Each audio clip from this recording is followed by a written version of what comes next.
Very good. So I get to see the full glory of Brad's face. There we go. Well, welcome. All right, so we hit the record button, right? So good morning. Morning, Curt. So for the audience, I can't see myself now, I can only see you. So for the audience, Dr. Brad has been captured by Mexican cartels. And he's in a hotel right now on the Texas border. Is that true, Brad?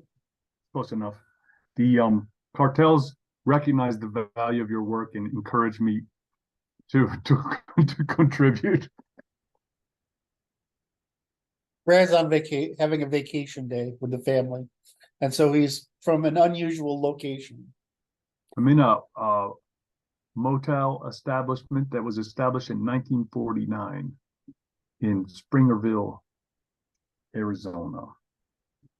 That's Eastern Arizona. Eastern Arizona, near the New Mexico border.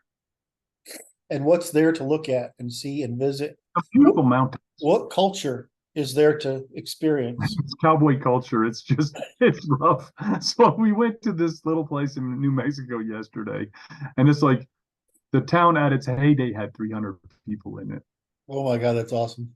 And there's forest fires in the vicinity, and the people there's forest fighters that are speaking only Spanish, walking around in federal uniforms.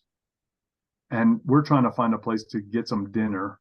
And we go into this little, what would only qualify as a convenience store in a normal place, but it doesn't have any normal, like, it's just weird stuff. And it's got this weird little girl there, and she was all right, like a little hippie chick, like redneck hippie chick. And, but her car was broken down and her redneck hippie old man was fixing it.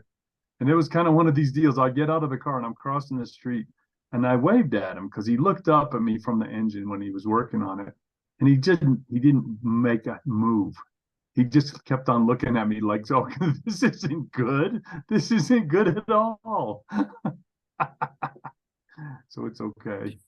Sounds like the beginning plot to a horror movie where eventually you realize the guy who's fixing the car is conspiring with the people who are going to capture you and stick you in a cabin somewhere and eat you. Well, good luck. So they see that it goes to my basic statement, which is a well-armed society is polite. Yes, exactly. He was very polite, fortunately. Nobody had to get interesting. Very good. Oh, anyway, so despite Brad's technological infirmity, right? By the way, why don't we get you an Apple, a used Apple, what do you call them? Apple Air, MacBook Air, and because they don't cost very much, and that you can use for your podcasting.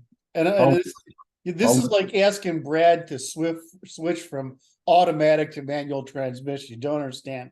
So Brad is not enamored with any potential value coming from an investment and learning how a different computer system works. Am I overplaying that hand? Sounds about right. It kills me. So this goes back to, I've done a lot of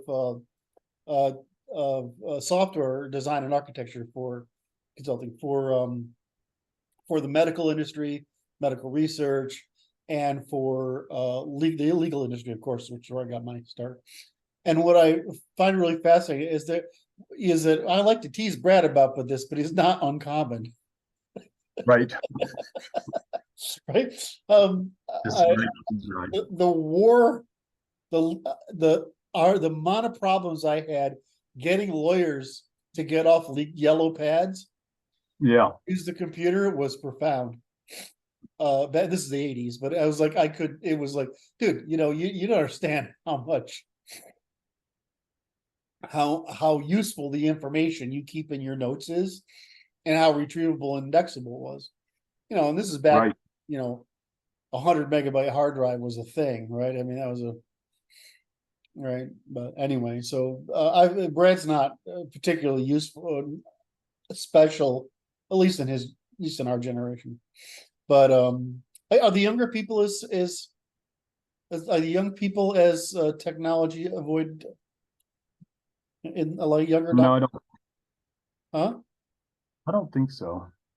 Yeah. I think they're like they expected. They're fully indoctrinated, you mean? They don't recognize the tax being put upon them. Yes, that's right. The way I see it, I tell the patients, it's like excuse me while I help the computer figure out what we've been already figured out. Because the computer happens to be the slow kid in the classroom, and it's my job to cause them to continue to be caught up. And it Right. just takes a little bit more effort, and it's okay.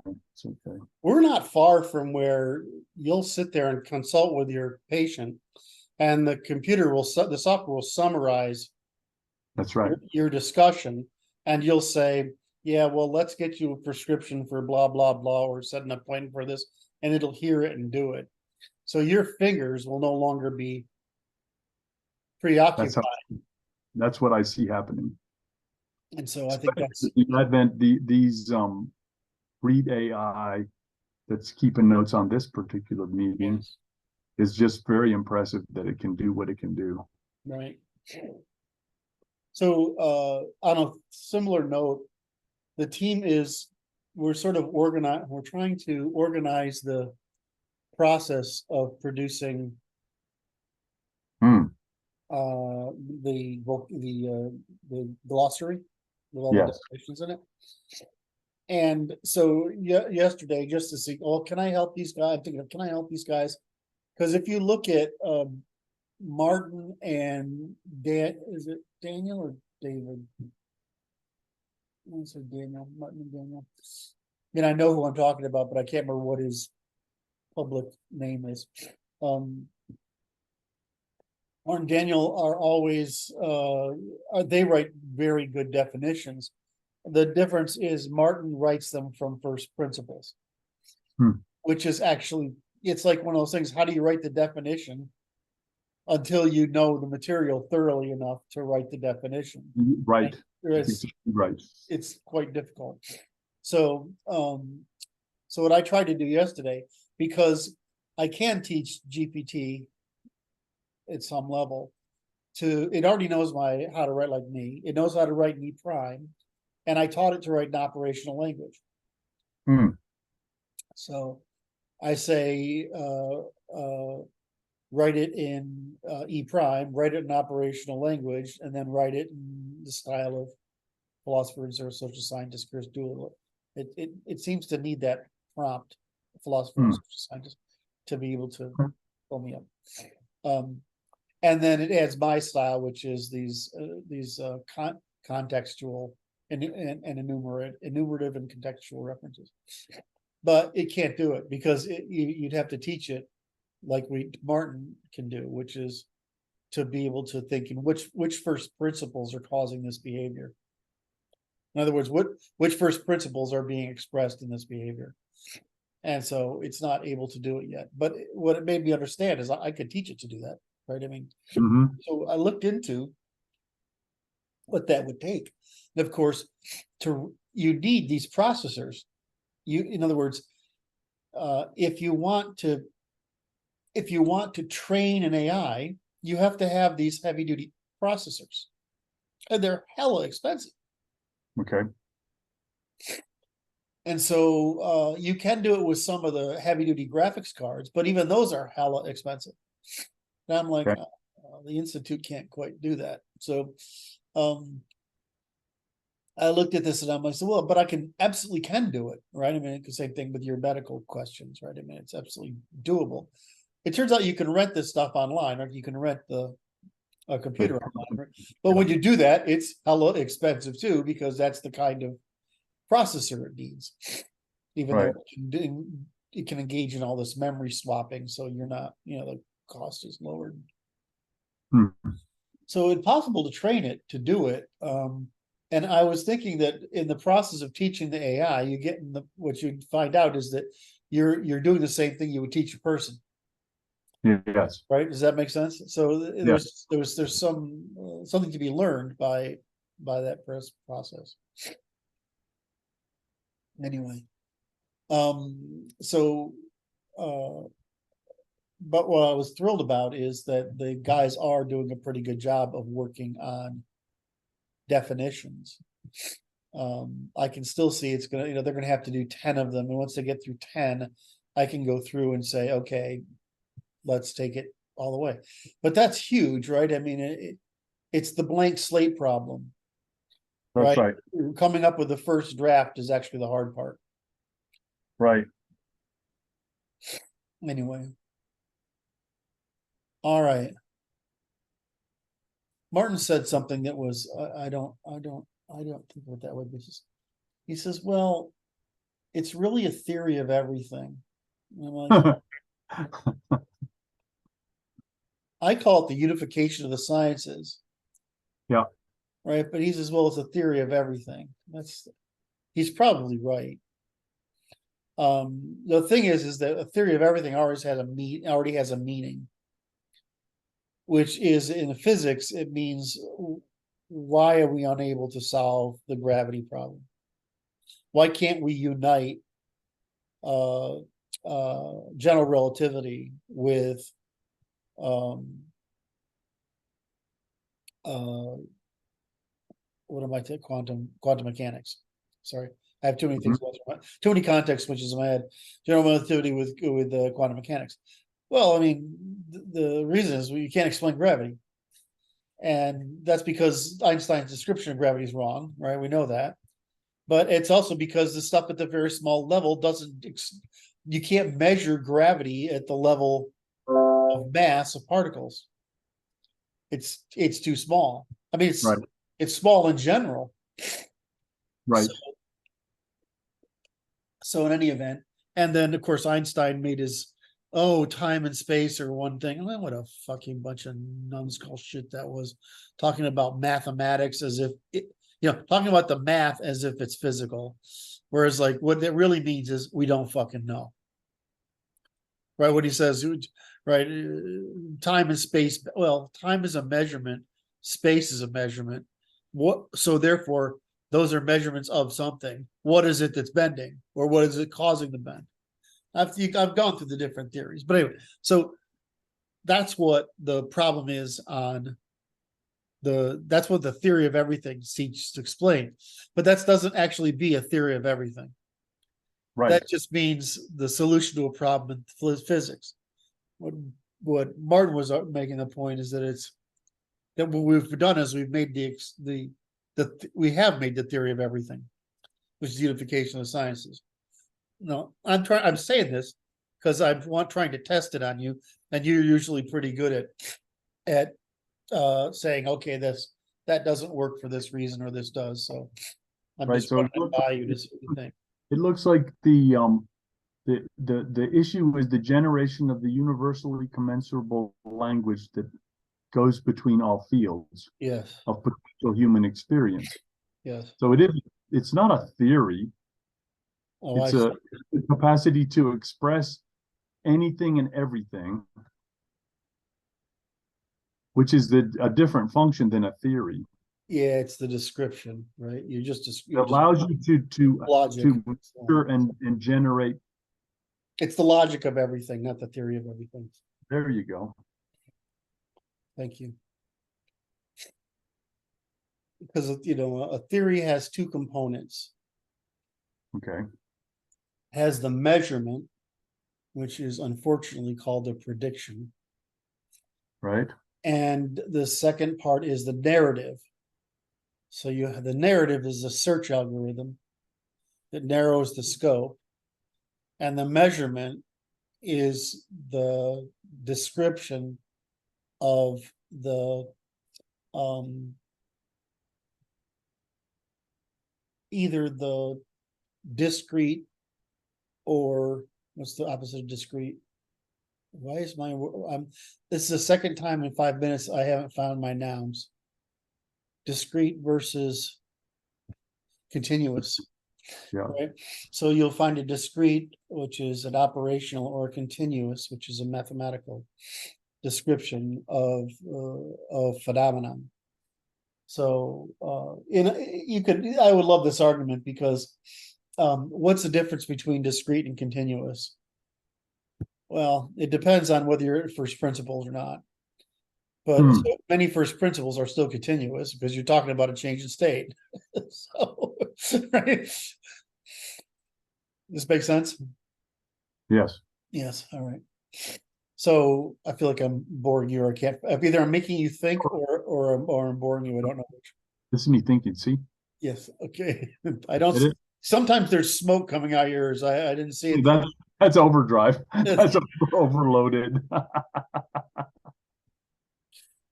So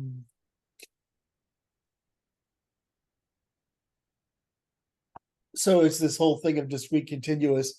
It's like there's so many things like that it's like that it's you have to actually work at it. You have to tell a story to explain them. Right. Right. It's like when we say via positiva, via negativa, that's a really important. It is difference, but it's you have to explain it and then internalize it, right? Right. And when you say false justification, falsification, adversarialism, which is the competition between the two, so a lot of our concepts, they take quite a bit of explanation, and it's made me really clear what's wrong with mathematics. It's not operational, and it's ideal. And so it's no wonder people attribute the properties of mathematical expressions to reality. Right? In other words, they get confused. It's not surprising that so many people, I mean, not only physicists, but I mean, outside the field, get confused when they don't have the basic conceptual vocabulary to understand what they're talking about. Now, whereas the grammars, I mean, I remember thinking about you using the grammars yesterday, not just yesterday, but the past couple of weeks. You keep bringing them up. And it's like, well, if you don't understand the vocabulary, the logic, the paradigm of the vocabulary, logic, and grammars, I mean, all of a sudden everything sort of makes sense. Right. Right. And it's like the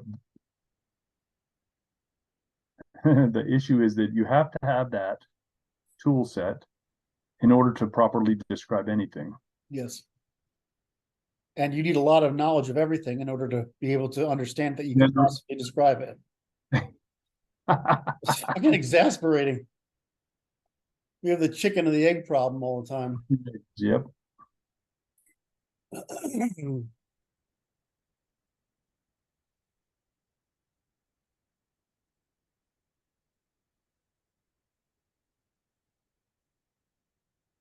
So, you want to try to work on that? How much time do we have? We have an hour?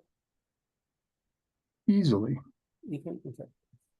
So, we are working on what we call the pamphlet, which is really the summary of the sciences, right? That's what we're doing. Yeah. We started out with what's the problem we're trying to solve, then the physical universe. Then we said, okay, here's how this results in evolutionary computation, and how evolutionary computation and the behavior of the universe demonstrate the ternary logic, right? And the first principles. And we're saying that we can produce construct everything from those first principles. So then last time we met, we worked on the behavioral universe. In other words, we're going from physical to behavioral. And we spent a lot of time, and you had some insights on this. And I love that you beat me up about my Misesianism. That was awesome. That was just which one? The influence of Mises. Mises. No, because it's like this. It's like, don't try to fit it to Mises. Yeah. Well, I'm sorry. We all do these. We all make these mistakes. And the question is whether you're open to understanding you've made a mistake, right? So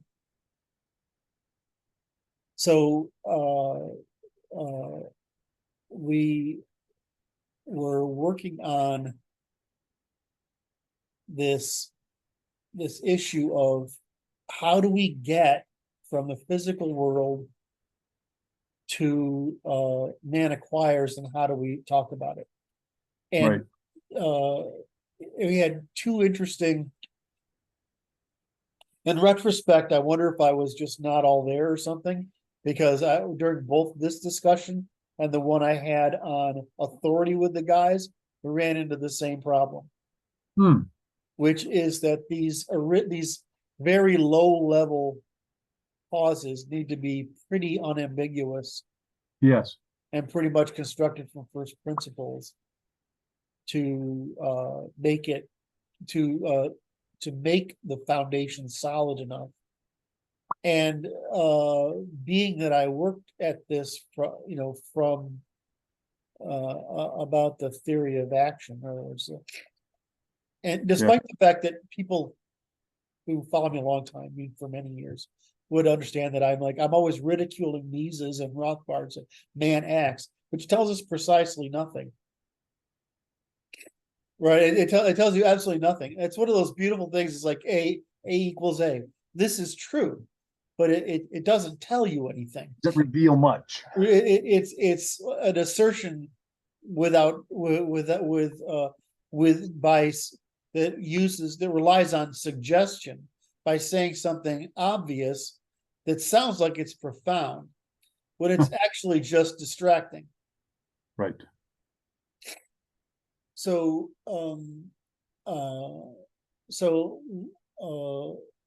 what I wanted to see if we could do is, if I can mount all this back in my head, right, is cover the insight you had this week because you thought about this afterwards. And the reason I'm talking about it is to have you put it back in your head so you can talk about it. I don't know if it's working or not.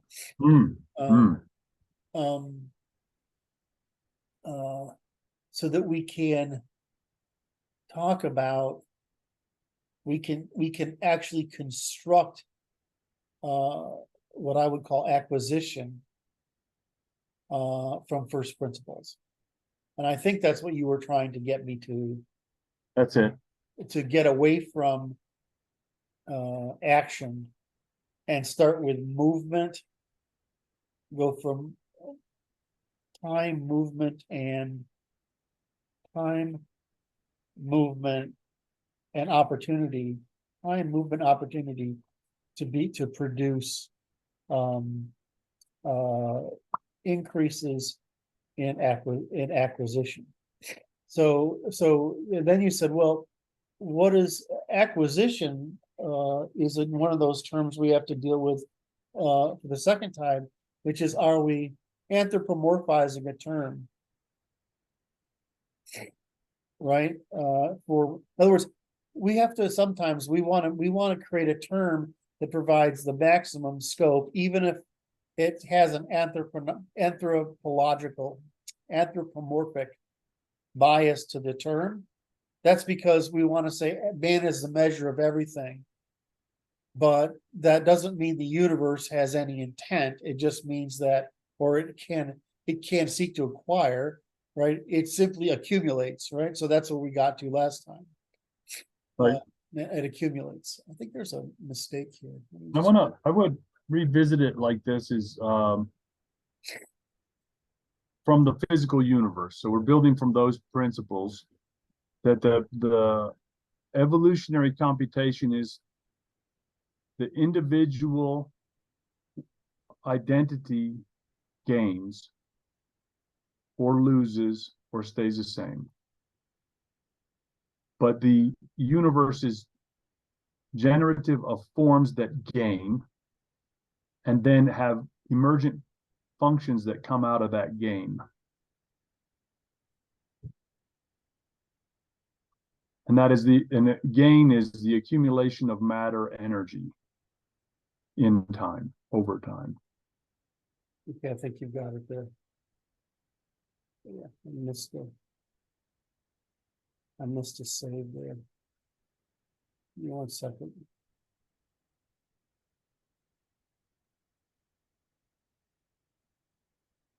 Yeah.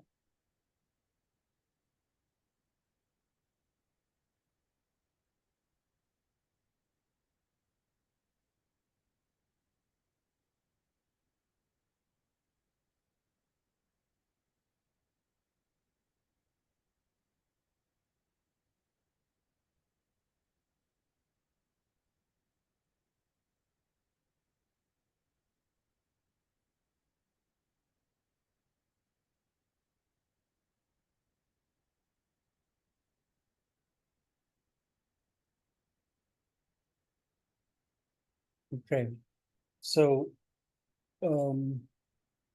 if we go through the repeat the process we used with the physical universe.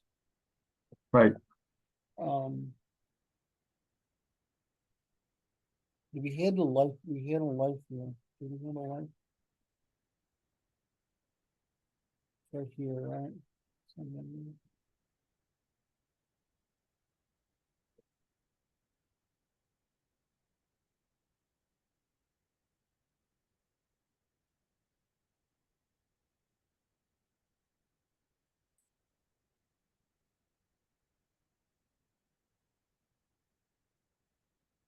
Okay, so we've got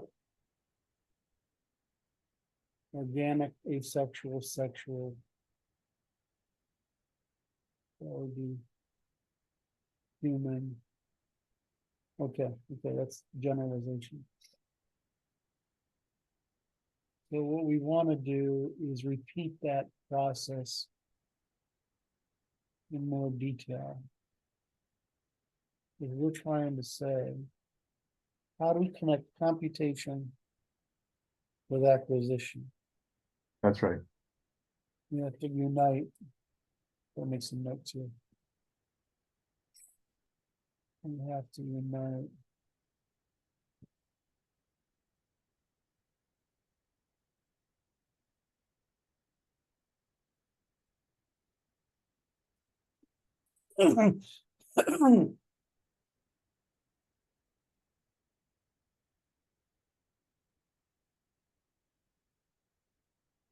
That's it.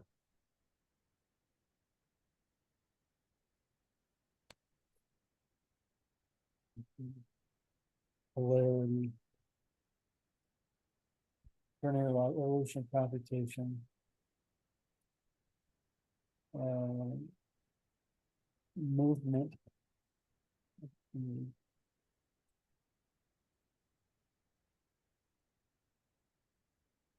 Opportunistic.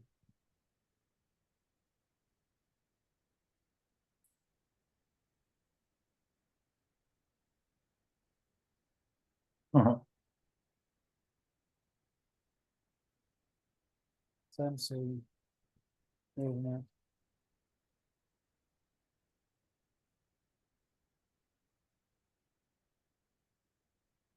Predictive movement. Yes.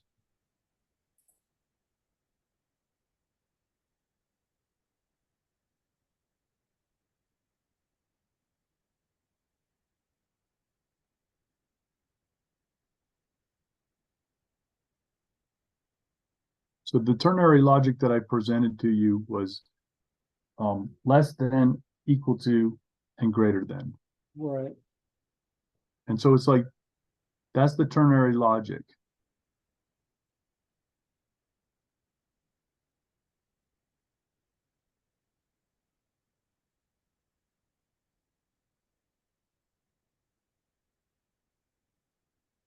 And so this is repeated at all the levels there. And this is kind of, I'm trying to build it up to before, during, after.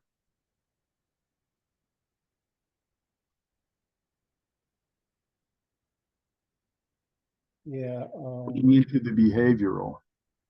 This is these are two, aren't those both are ternary, right? That's, yeah. See, right? This is control and.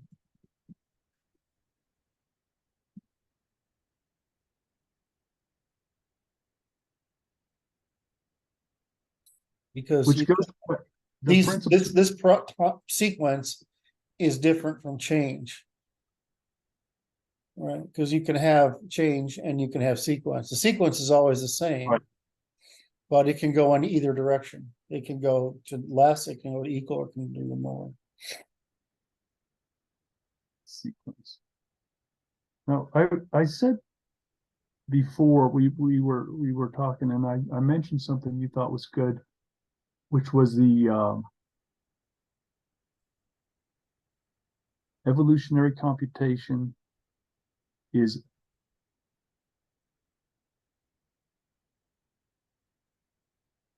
change. It's the before, during, after. times economics. I'll see if I can Say find that it. again? Before, Oh, during, yeah, hold on. it was time times economics is evolutionary computation.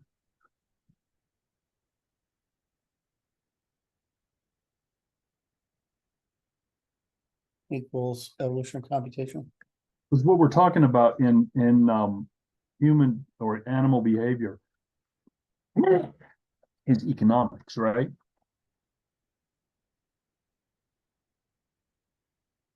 And cooperative can be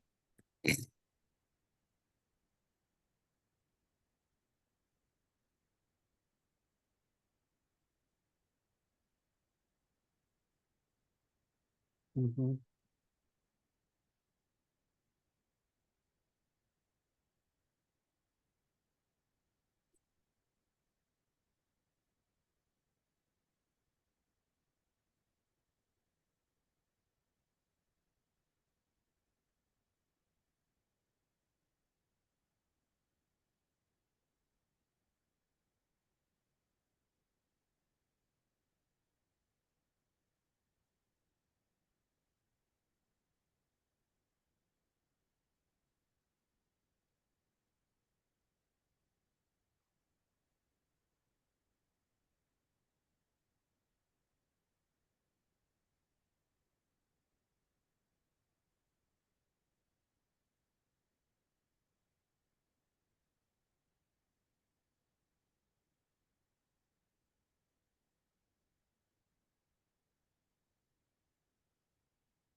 So we look at, if you look at the behaviors, there's a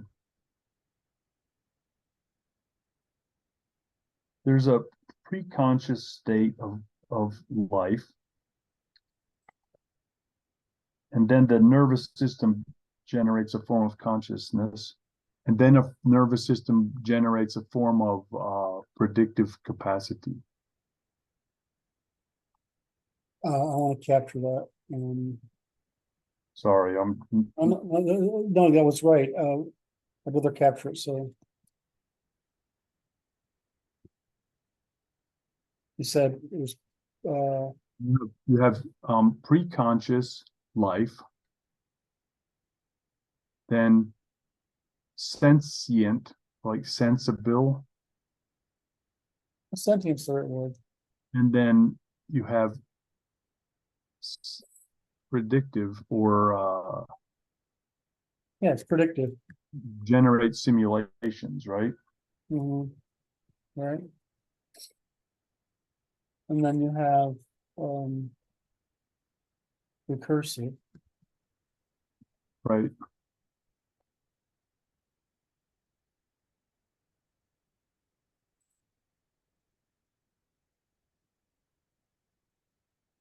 You said something about a nervous system in here somewhere early on, and I thought that I missed that. No, And this then is- that series right there is nervous. Goes to nervous system is that sentient. Pre-conscious doesn't need sentience at all. It just needs to be reactive, right?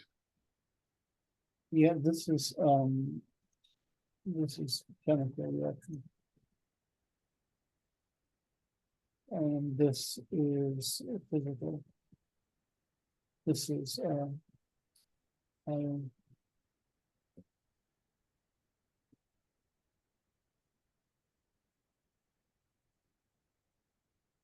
Yeah. which is Yeah. which is charge.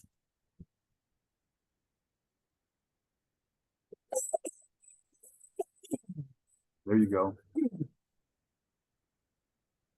Charge through a barrier. Right. Basically a transistor, right? go back to what you were saying a long time ago. And there's physical.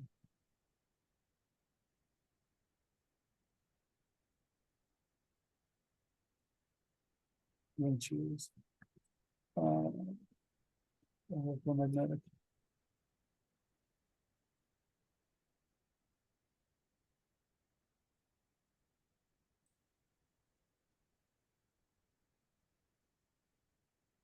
Is that right? Electromagnetic?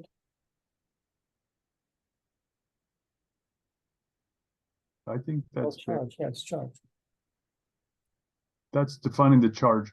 Okay. And then there's. This is interesting, is like, if you look at it, we're talking about the charge then, right? Mm-hmm. What charge drives that level of organization, right?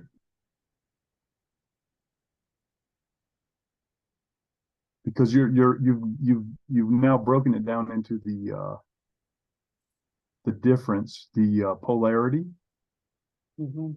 is defining each level of complexity. Yes.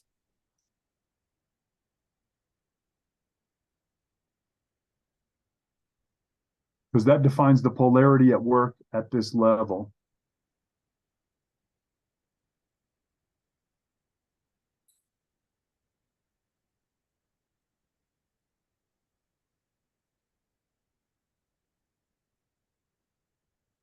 It's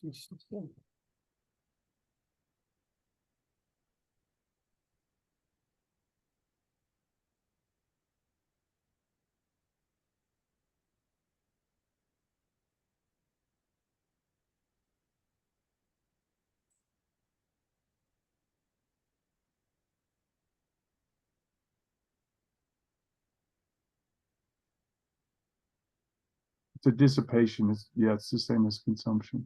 Mm-hmm. Say it again. It's dissipation is.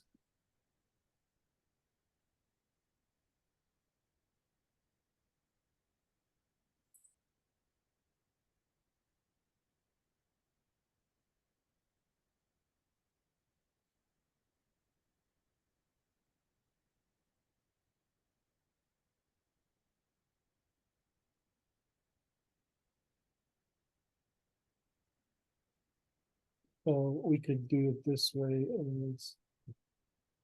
This would be um, um,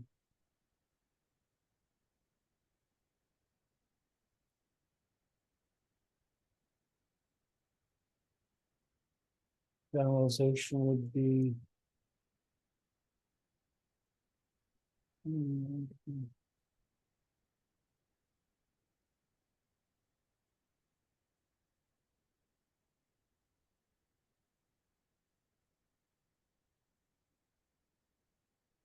something like that.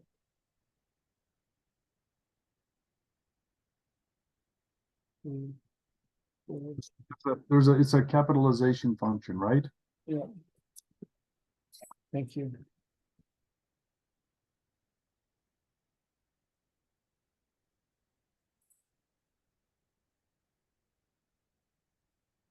What's the difference between accumulation and acquisition?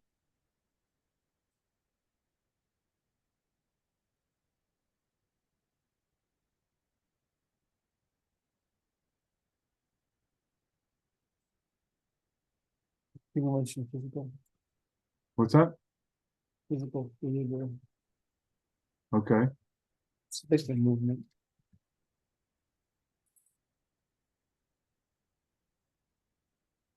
Okay, so cooperation is psychological. Mm.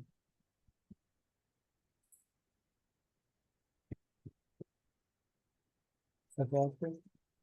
What's that? Yeah, I'm just gonna capture the words here. Yeah. Yeah.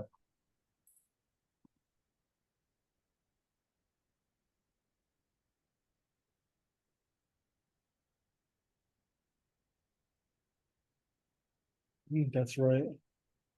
That looks right to me. Normally it was go to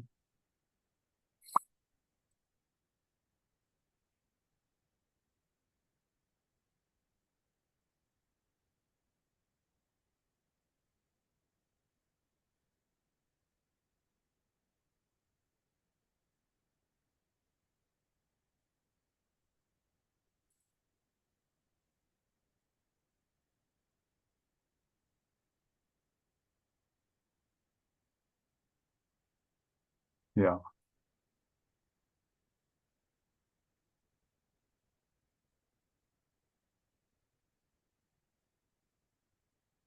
The evolutionary computation includes the recursive function. I know you're right, but explain how you mean that. Because it is a cyclical function that continuously recurses over time. Yep. Well, As let's if say it that way.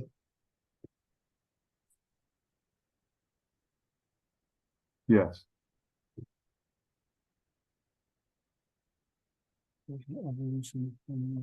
So there's a time function buried in here. Because the after is the evolutionary consequences. And then the acquisition through cooperation or behavioral during. Oh, you want to do before, during, after? Right. So that's the before phases on the top line.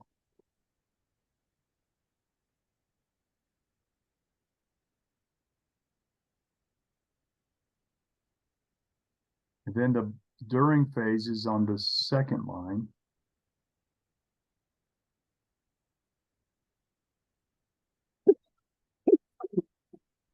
Oh my. And then the after is on the last line.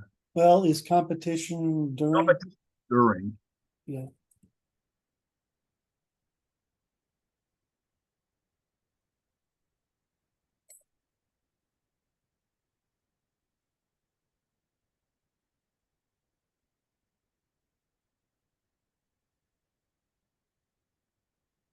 Oh no, I just need you to format that a little bit just to be cool. So that you make a bullet point so they're all on their own separate line and look discrete. I live to serve. I know. I like how you say that. It works with women too, by the way. Just like,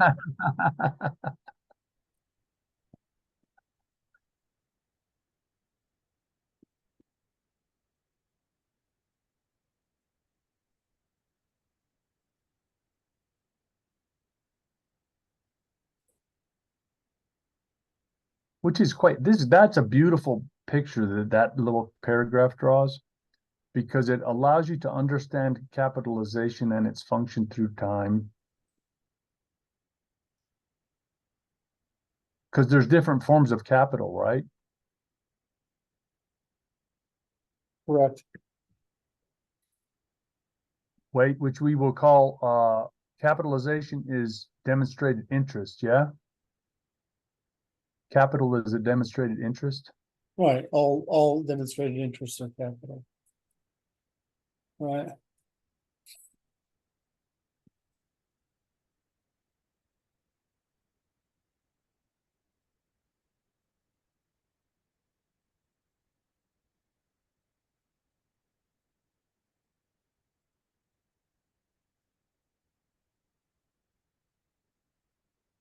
I have to stop looking at the screen when I'm typing. Yeah, what do you look at then? Because, well, I'm a touch typist, so if I pay too much attention to the screen, then I start Using your brain. using my brain the wrong way. All demonstrated interests consist of capital. Right. So we now categorize the forms of capital before, during, and after capital.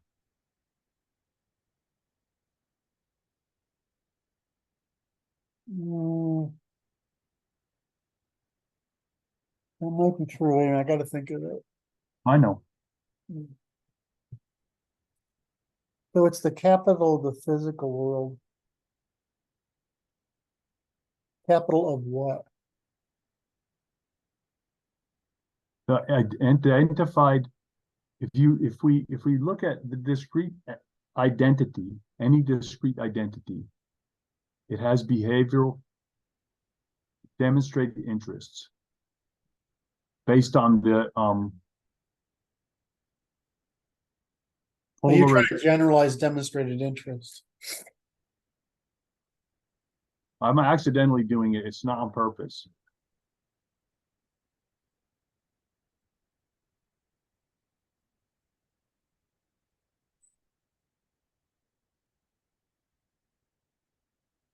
It's a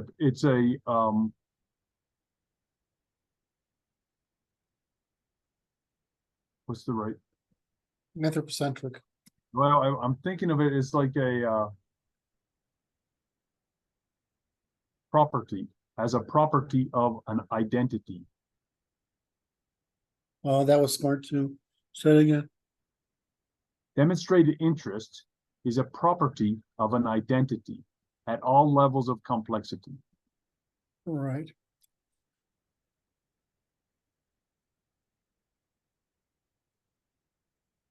Which is to say, it's polar functionality, right?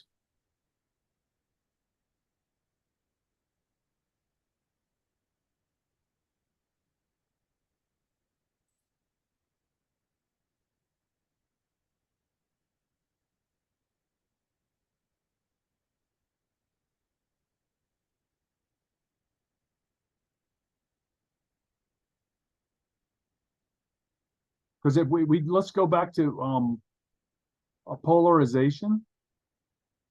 So we have plus, equal, minus, right? Well, Plus, equal, minus is polarization, and function of the identity in that polar environment, plus it demonstrates its interests. say it again. I almost had it. Okay, so we have a polar environment, plus, equals, minus. Yep. Any identity in a polar environment demonstrates its interests. Interesting. Say it one more time. Polarity. In a polar environment, plus, equals, minus. Any identity must demonstrate its interest. Plus, minus, equal.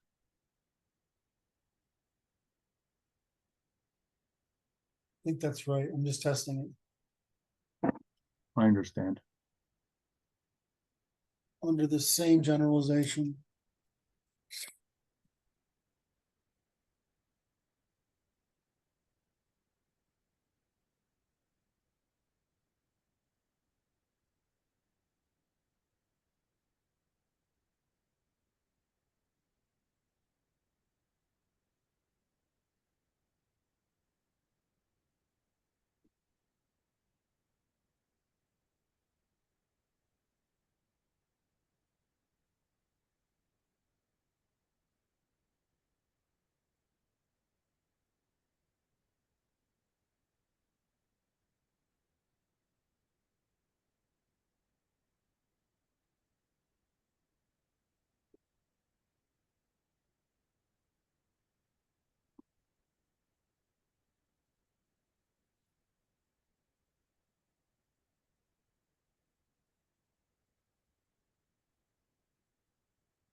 Yeah, no, I lost it.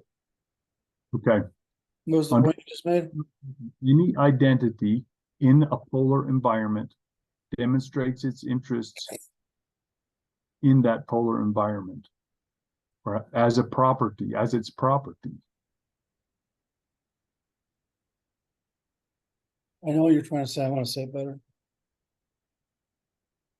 We That have a one, thing. It has a right. Well, I was going to say good luck.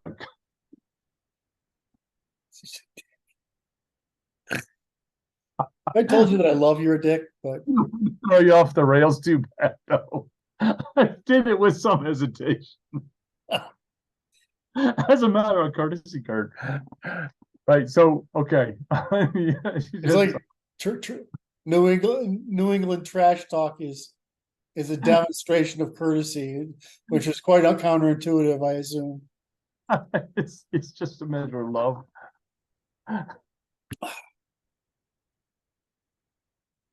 Okay.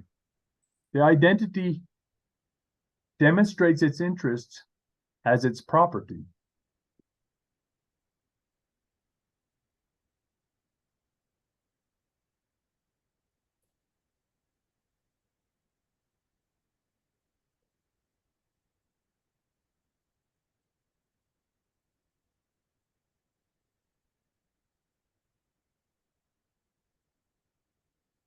Is that right? That's not right. Demonstrates its interest by it, what property? It's a property of that identity.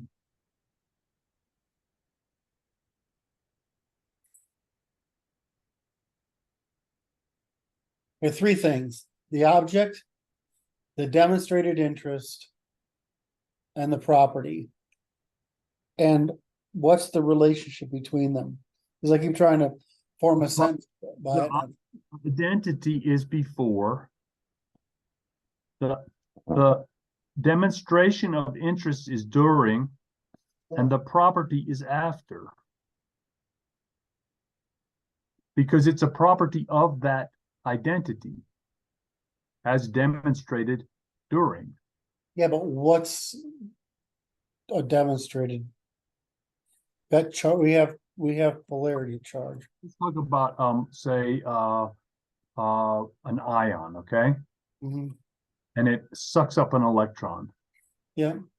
Now it's an atom. Mm-hmm. So it's demonstrated its interest in the electron. The electron is a property of that atom. Mm-hmm. So yeah, so the ion demonstrates its interest in its electron as the atom. Changed its state. And that is now the property of the identity, demonstrated by the collection of the electron. yeah. All right, so let's go on. All demonstrated interest consists of capital that can be used for work. We can generalize demonstrated interest, an anthropocentric term, and as such state demonstrated interests are a property of an entity, and at any scale of complexity. In other words, from the very small to the very rich and complex. Under this same generalization, we're trying to say that the ability to recombine so that a difference in charge can be used as to do work is an expression of its demonstrated interests. I don't think I can repeat that. You wrote it down, though. That's why we write shit down. No, I didn't. I just didn't. I just said it. I haven't written it down yet. Okay. I don't know if I can write it down yet. It's complex, man.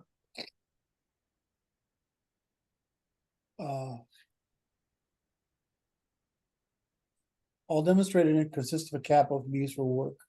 We generalize demonstrated interest, and as such, state demonstrated interests are a property of an entity at any scale of complexity. Under this same scale of generalization, any entity's demonstrated interests consist in any recombination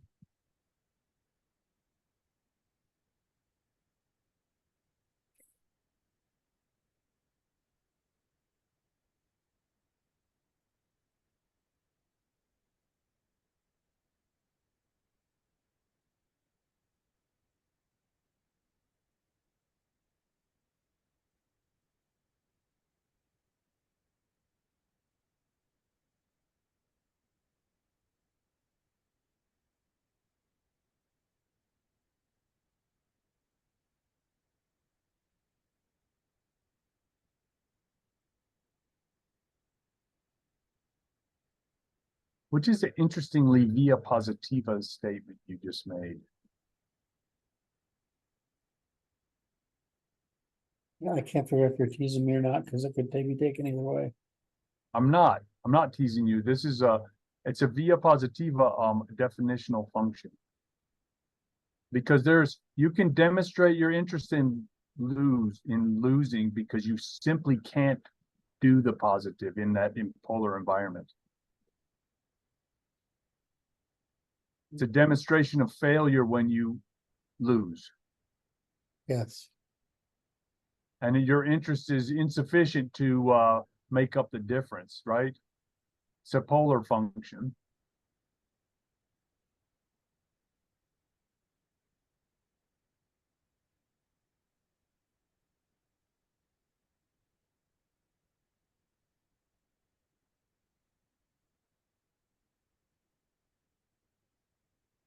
See, because acquisition is a polar function, right?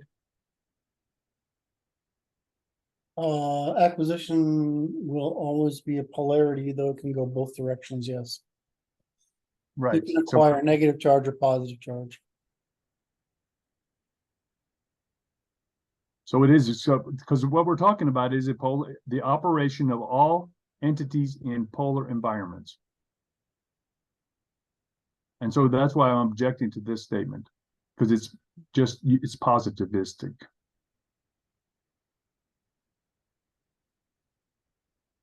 The property can be, it went to extinction. Oh, so you're objecting to the positiva? Yes. Because it does. Is there consistent in acquisition or accumulation of?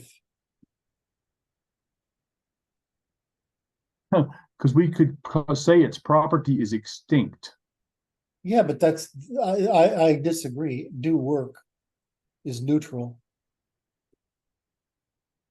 Okay, we agree with that, but it doesn't increase its ability to do work. It's because that's the positiva is introduced by the increases. It should be. No, I know it sounds funny, but that's right. So if I increase a negative charge so that I can, right, or increase a positive charge so that I can dissipate charge, it's the same issue. So increase acquisition or accumulation of energy is positive gain. Say that again. I don't think that's right. No, it's not. I'm just reading it. You're confusing charge and energy. Under the same energy of, see the problem. Okay, you're taking this as positive, negative. Charge, it should be charge. Uses the inability to do work, change in charge or state, or producing that change in state. So it's neutral. This is it sounds positive, but for example, there's only two ways to change state of a thing, right?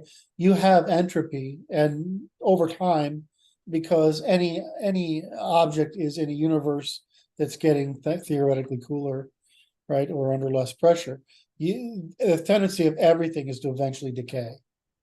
Dissipation. Right. So, but in general, if you want to change state faster than that model, you have to have more energy of some kind to change state. So whenever we have an entity that's stable, right? So I'll give you a couple examples. If energy is stable, you have to, I see what you're saying. I'm thinking about, okay, let me finish, then I can tell you why you're right.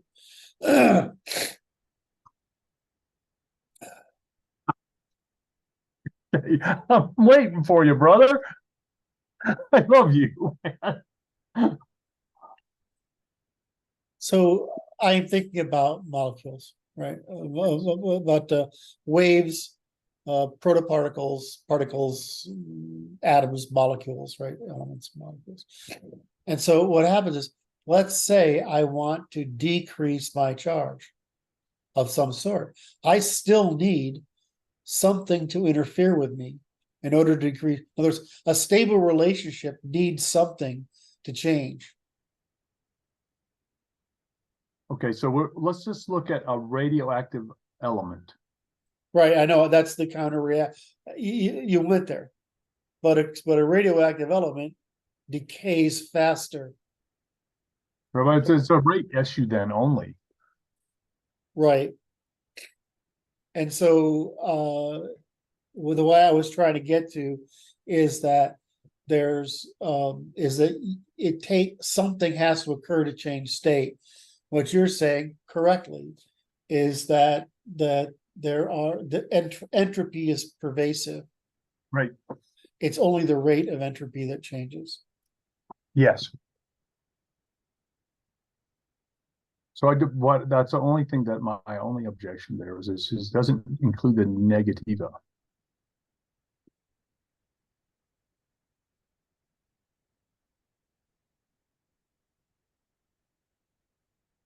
So say we look at some dinosaur, right? And this property is extinct.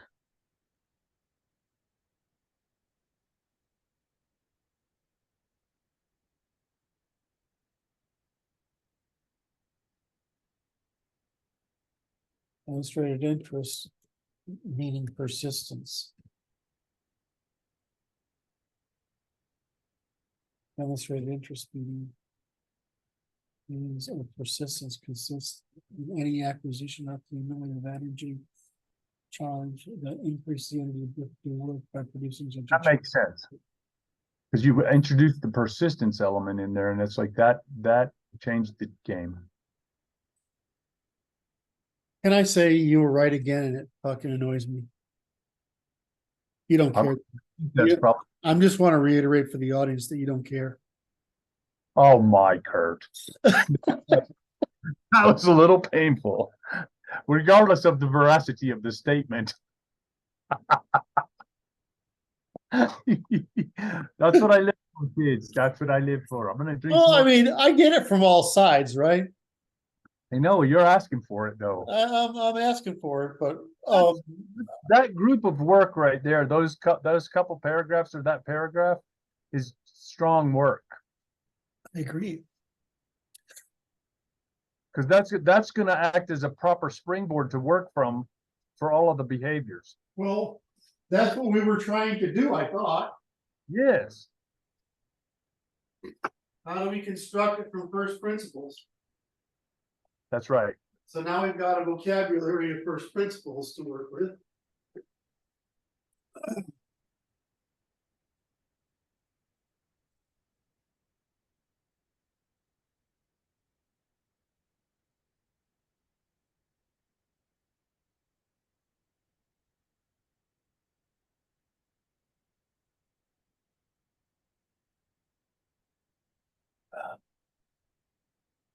All good work.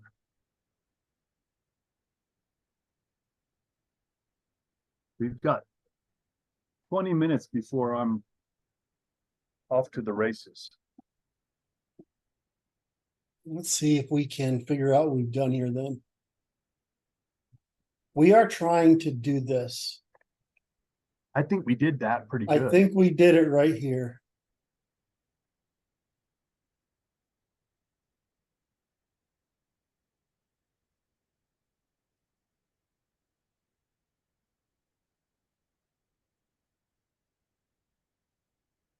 I think that might be the closing.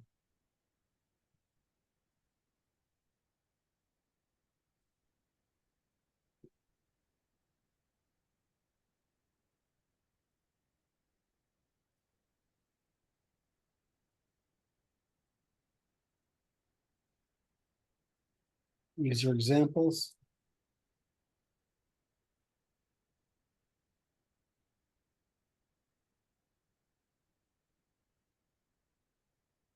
Hmm.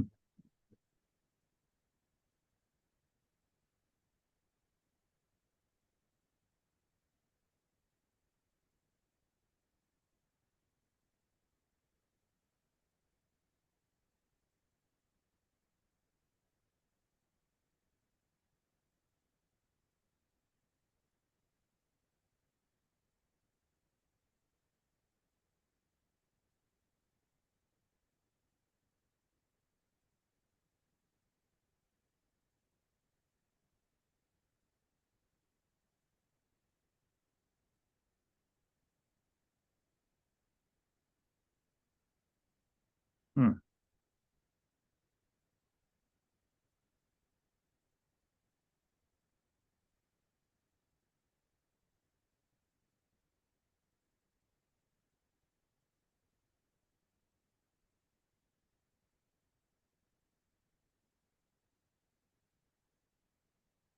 So this is examples.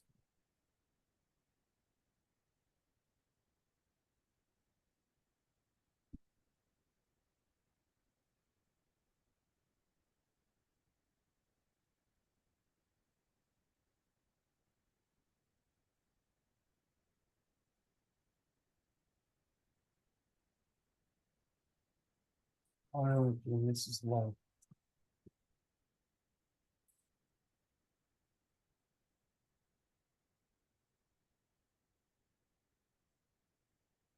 That was that section there. Go back up a little bit. The section that says organization, complexity, it's by polar environments.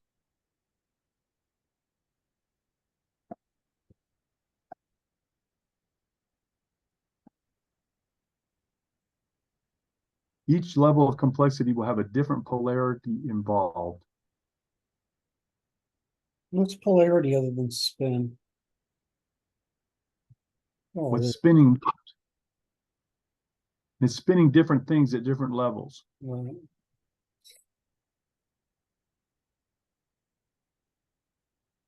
And so it's like and that's a I haven't proved that statement, but it's like I think it's true that each level, because when you define it in this pattern, it's like it's unavoidable to the people that follow, that they cannot argue with you that you're making up something, because it's like you've defined a paradigm that allows each level of complexity or each field of inquiry to be understood within its polarity. Mm-hmm. And it's like they can't say that that's not happening if that's happening. Mm-hmm. That's the essential. You're making a more profound statement there, and I've got to see if I can capture it. Say it again. Something about. See, Okay. you're saying that people are denying something, and that's important. Well, I'm predicting that there are going to be people that resist the paradigm that you're attempting to introduce. Mm-hmm. So in such a friendly manner that is so destructive to everything that they want to believe that it will lead them to their gravestones before they want to believe it. Mm-hmm. Okay. But they're going to deny it at some level, but every level of organization, so every field has its own polar environment within which all entities of that organizational level must be operating as we defined in the capitalization function. I'm glad I have that recorded because I can't recite it. So therefore, can you repeat it again or no? Of course I can. I say the issue is people will attempt to deny the paradigm being so generously offered to them of such a superior nature. Thank you for copying that verbatim. No. Go ahead. Even spelled poorly. It doesn't matter. I can't.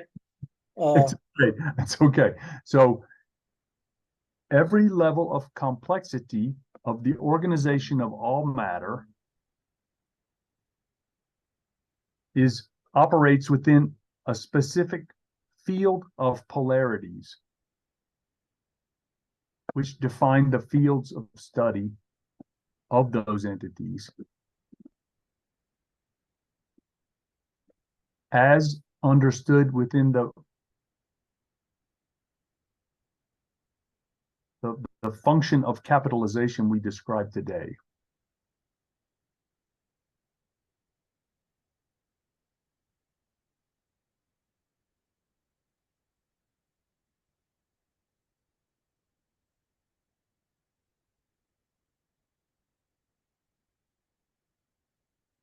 And that's just because of behavioral economics, right?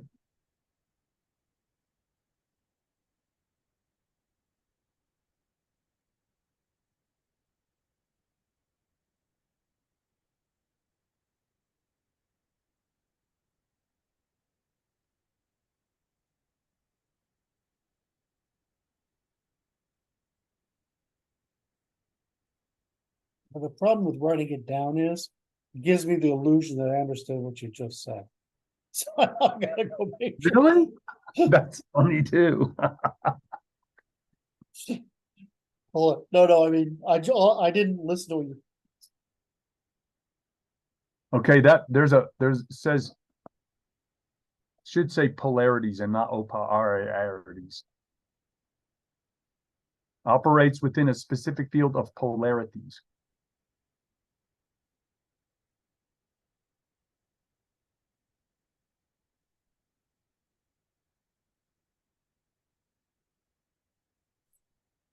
I gotta see if I can, the issue is people to deny such superior nature. Every level of complexity of the organization of all matter operates within a specific field of polarities, which define the fields of study of those entities. Right. Let's talk about this. I'm going to put parenthetically after fields of study, logics, languages, and grammars. Logics what? Languages and grammars.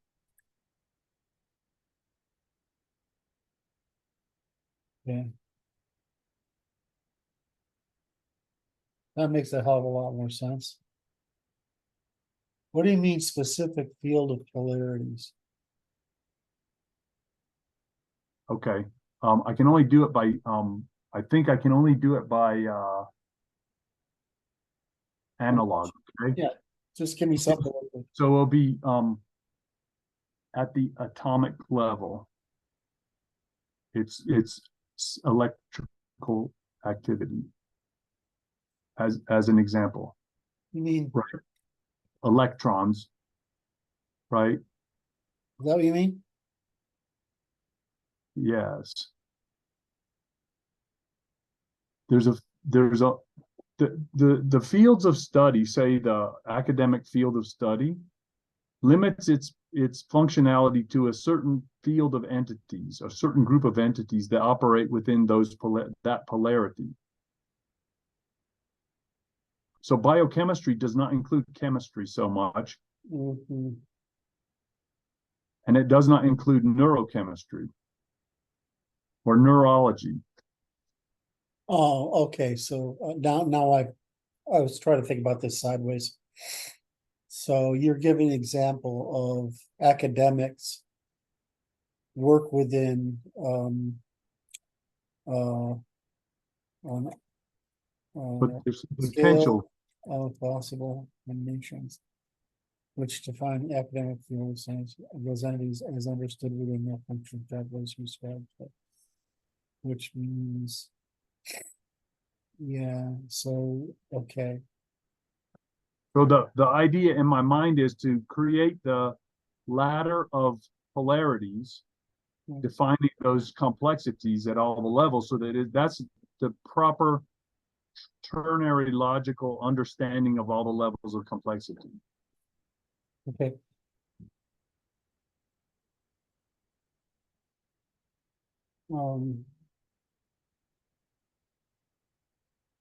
Okay, so here's how I describe this.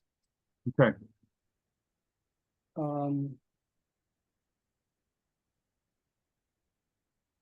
This is actually correct, but I don't think it's precise enough. In other words, or maybe it's a level of precision that eliminates necessary information. And I do it by the set of operations, changes in state possible at that scale. So what you find is this ladder, right, or steps. Yes. So this ladder or steps, what they do is that there's only so many occur because there are only so many operations available. Right. Yeah, yep. This usually includes a temperature and pressure.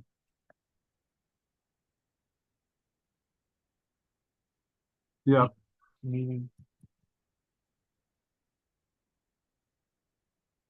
Right, so what you're saying is that therefore, all operations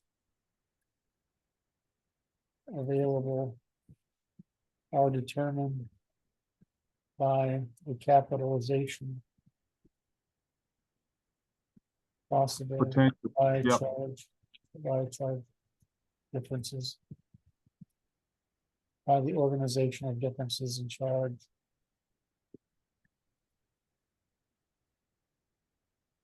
All right. Yes. What's interesting to me, this ladder we're talking about is like a quantum function. Yes. Because you get some energy, you pop into the next. So the disciplines.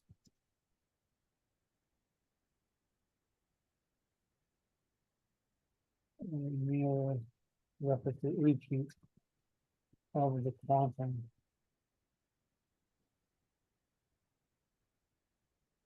I gotta stop looking at the screen. QA and TUM. See how easy it is if I don't look at the screen? Quantum function, or the quantum behavior. There you go. Oh, that's nice. It's awesome. Because of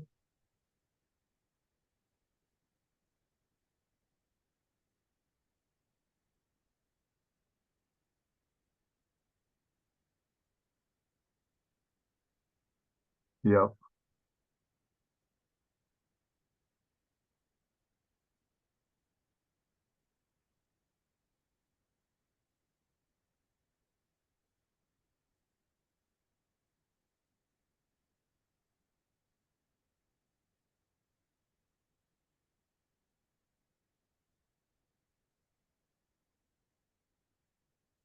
I think this is that's the kicker. Right. Yeah, But see, this unification process, we were talking about it when we began our conversation. The unification of all potential human experience is to understand the underlying structure which underlies all of our conversations, which is the logics, languages, and grammars in the ternary logic.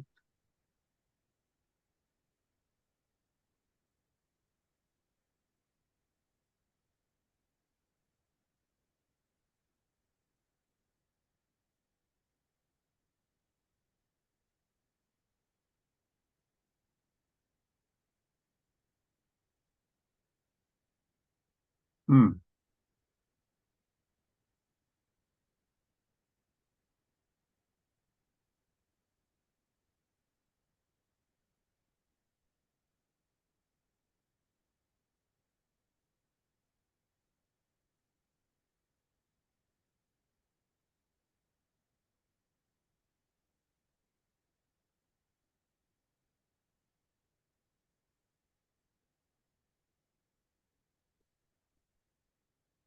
Cohesive function. Yep.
You happy, Curt? Yeah, I have it all in my head, and now I want to say, okay, now we've solved the problem of how are we going to talk about what we need to talk about here. Yeah, I know, right? And now I want to talk about it. We have to go, but that's okay. They say good to leave the appetite a little bit there for next time. All right.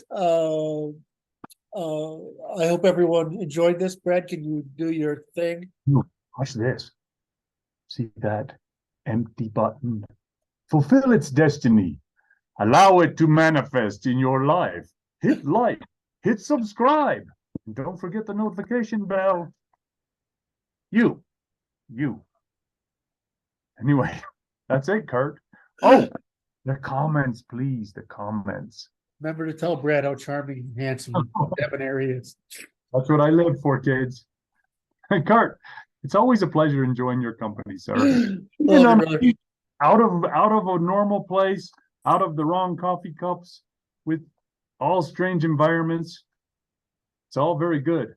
Beautiful thing, man. All right, so I will see you next we meet. That's correct. All right, take care, brother. Bye-bye. Have a great day. Yes, sir. You too.